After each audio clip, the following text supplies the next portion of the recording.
Orege Ambunge ni marurumurite ndereti ya uria murimu wa kansa uhinyiriria mamilioni ma Kenya na makinya maria thirikari ĩngĩtacukia niguo kung'ethanĩra na murimu uyu hamwe na gũteithĩrĩria arĩa mekorete gĩterenge-inĩ gĩkĩ kĩa maithori. Madam Speaker, Mũmbunge wa Marakwet ya ithũĩro Timothy Kipchumba niwe ũkinyĩtie ndereti ĩno mbunge-inĩ na muoroto wa kũmba watho wa gũthing'ĩrĩria thirikari yombe kĩgĩna kĩa mwanya gĩa kũrigĩrĩria mũrimũ ũyũ na kũrigita arĩa arwaru ĩndĩ matirĩ na mbeca cia kũrĩha marĩhi ma igũrũ marĩa marĩhagio kũrigita ndamathi ĩno. Members here have lost their relatives. Members here are taking care of families that have lost their relatives out of cancer. So it is incumbent upon this House to consider creating this special fund, thereafter allocating its resources in subsequent financial years. Kipchumba arauga mũrimũ ũyũ tigĩte famĩlĩ nyingĩ na maithori makũrĩrwo nĩ endwa ao hamwe na ũtonga wao wothe makĩgeria gwetha ũrigiti. Madam Speaker, the traffic that is in JKIA of our people seeking treatment in India is very huge.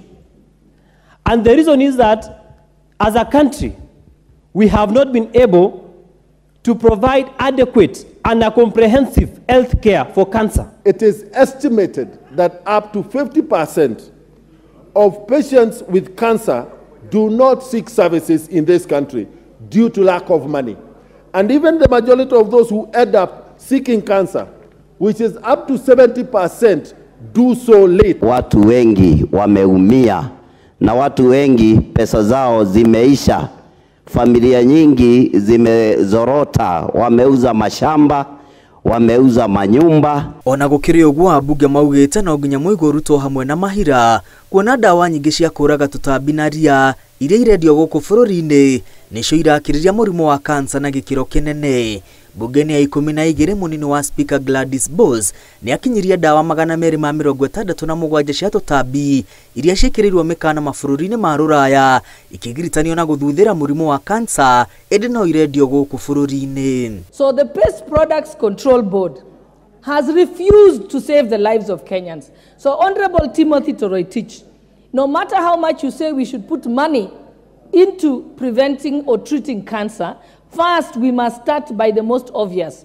Remove the products that are causing cancer. Madam Speaker, cancer arrived in our country as a silent killer when those who are doing pesticides were now making money. Naguo thibitarĩ mũnene wa University wa Kenyatta ũrĩa ũkoretwo mũhari-inĩ wa mbere kũrigita arwaru a mũrimũ wa kansa nĩ ũrahoya thirikari kũmakinyĩria macini ĩngĩ ya chemotherapy kuona arwaru nĩ mongererekete rĩrĩa amwe mararigitwo nginya thaa 9 cia rũcinĩ. Turacina andũ ta 115 o mũthenya.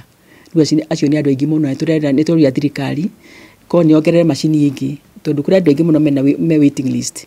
Nĩtha na rĩu nĩ andũ arwaru nĩ twenda kũmatreat no macini ĩno nĩ ĩmwe na tũraruta nginya ũtukũ. In fact shift ya mũthia nĩ kuma thaa 3 cia ũtukũ nginya thaa 10 cia rũcinĩ. Na rĩu no ndĩretigira macini ĩno ĩngĩthiĩ to macini no ĩgĩthũke ndĩ tũngĩkate na andũ aya. Professor Olive Mugenda ũrĩa nĩ mũikarĩri gĩtĩ wa bodi ya KUTRRH oho ahoete thirikari kũgũra macini ĩngĩ ya kĩrĩu ĩrĩa ĩrahotithia kũhũthia ũrigiti wa kansa kũringana na maũthĩ ma mũmbĩre wa mũrwaru. Ngiribotera Inooro TV rĩtwa rĩakwa nĩ Mwangi wa Mainam.